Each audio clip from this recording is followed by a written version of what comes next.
wabarakatuh. Perkenalkan, nama saya Dinar Dini Daniasti dengan NIM 2020010209.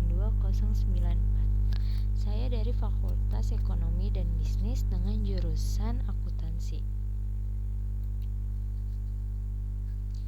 Kali ini saya akan mempresentasikan tentang pedoman umum ejaan bahasa Indonesia. Dalam bahasa tulis, terdapat berbagai macam tanda yang digunakan. Tanda tersebut berguna untuk menggambarkan perhentian antara akhir, tekanan, tanda tanya, dan lain-lain. Ejaan adalah peraturan dalam bahasa tulis bagaimana melambangkan bunyi ujaran antara penghubungnya, antara lambang pemisah dan penghubungnya. Dalam suatu bahasa secara teknis, ejaan adalah penulisan huruf, kata, dan pemakaian tanda baca. Ejaan adalah kaidah-kaidah cara menggambarkan bunyi-bunyi dalam bentuk huruf serta penggunaan tanda baca dalam tataran wacana. Berdasarkan konsep tersebut, cakupan bahasa ejaan membicarakan pertama itu pemakaian huruf vokal dan konsonan, penggunaan huruf kapital dan kursif, penulisan kosakata dan bentukan kata, penulisan unsur serapan aplikasi dan kosakata asing, penempatan dan pemakaian tanda baca. Penyempurnaan terhadap ejaan bahasa Indonesia telah digunakan oleh Badan Pengembangan dan Pembinaan Bahasa, Kementerian Pendidikan dan Kebudayaan. Penyempurnaan tersebut menghasilkan naskah yang pada tahun 2015 telah ditetapkan menjadi Peraturan Kementerian Pendidikan dan Kebudayaan Nomor 50 Tahun 2015 tentang Pedoman Umum Ejaan Bahasa Indonesia. Ada 3 hal perubahan yang terjadi dalam buku pedoman ejaan yang disempurnakan. Penulisan ejaan dan tanda baca diatur dalam kaidahnya masing-masing. Penulisan ejaan yang diatur tersebut diantaranya 1. Pemakaian huruf abjad, huruf vokal, konsonan, dan abjad. Kedua, persukuan pemisah suku kata.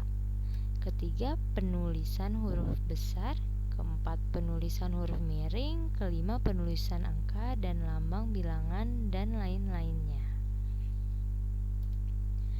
Penempatan tanda baca atau punktuasi diantaranya pertama ada tanda titik, kemudian tanda koma, tanda titik dua, tanda titik koma, tanda titik-titik atau elips, tanda tanya, tanda seru, tanda kurung biasa, tanda hubung, dan lain-lain.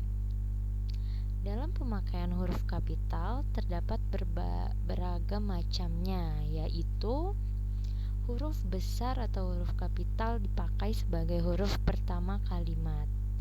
Huruf besar atau kapital dipakai sebagai huruf pertama dalam ungkapan yang berhubungan dengan hal-hal keagamaan, kitab suci, dan nama Tuhan. Jika tidak diikuti oleh nama orang atau nama wilayah, nama gelar, jabatan, dan nama pangkat itu harus ditulis dengan huruf kecil. Dalam tanda titik memiliki beberapa aturan, yaitu pertama, tanda titik dipakai pada akhir singkatan nama orang. Yang kedua, tanda titik dipakai pada singkatan gelar, jabatan, dan sapa. Yang ketiga, tanda titik digunakan di belakang alamat pengirim dan tanggal surat serta di belakang nama dan alamat penerima surat. Terdapat aturan dalam tanda koma. Yang pertama, tanda koma harus digunakan di antara unsur-unsur dalam suatu pemerincian atau pembilangan. Kedua, tanda koma harus digunakan untuk memisahkan kalimat setara yang satu dari kalimat setara berikutnya didahului oleh kata tetapi. melainkan, dan sedangkan. Yang ketiga, tanda koma harus digunakan untuk memisahkan anak kalimat dari induk kalimat apabila anak kalimat tersebut mendahului induk kalimatnya. Yang keempat, tanda koma harus digunakan di belakang kata atau ungkapan penghubung antar kalimat yang terdapat pada awal kalimat. Kemudian tanda petik. Tanda petik biasanya dipakai untuk mengapit petikan langsung, judul syair, karangan, istilah yang mempunyai arti khusus atau kurang dikenal. Tanda panah. Tanda panah biasanya membatasi penyisipan kata atau kalimat yang memberi penjelasan khusus di luar bangun kalimat, menegaskan adanya oposisi atau keterangan yang lain sehingga kalimat menjadi lebih luas. Terima kasih, sekian dari saya.